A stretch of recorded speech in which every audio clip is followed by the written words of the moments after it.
So here we are at BrickCon-NZ 2021, and I have the builders of the Shredding Banksy art with me, Chris and Tina.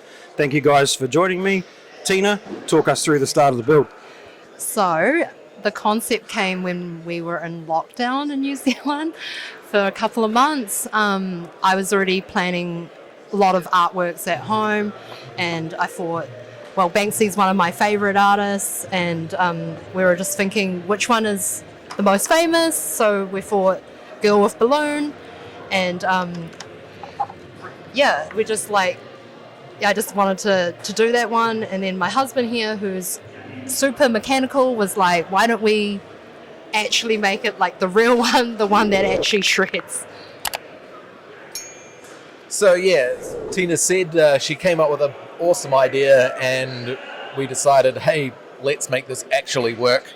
So effectively how this works is we have two power functions motors in the top corner, each driving a worm gear train down the side, and that will push the whole picture down through the bottom.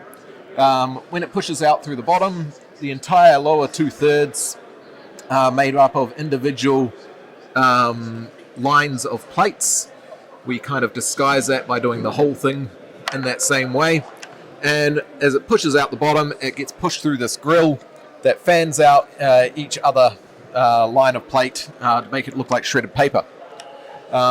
Also built into this is a battery box about here, a IR receiver in the bottom corner so we can operate it remotely, and a little switch we put in here just to guarantee when it gets to the bottom it won't tear itself apart.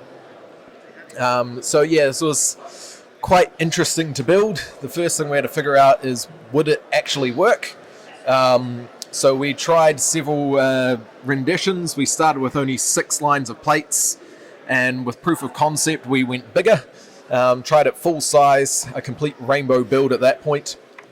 And once we had that, we spent a whole bunch of time to try and make the nice ornate frame and to squeeze all the mechanisms and battery box and everything inside there and it still looked good.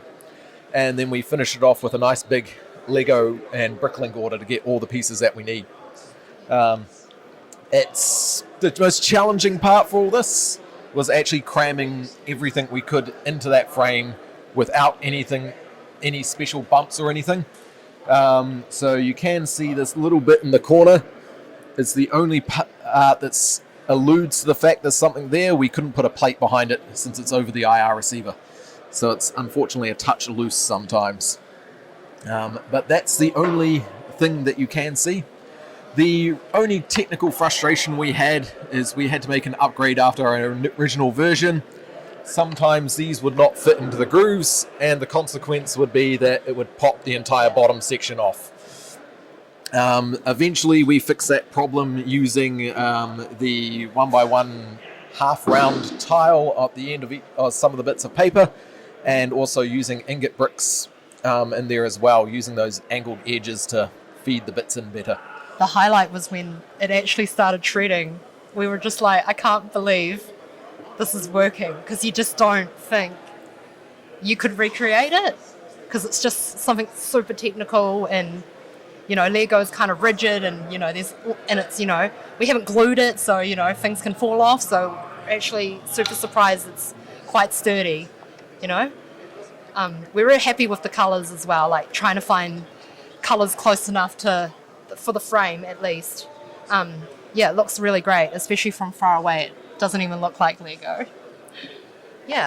So obviously before it's shredded, the original artwork is actually called Girl with Balloon, and it was sold at auction at Sotheby's in 2018 for over £1 million. It was actually £1,042,000.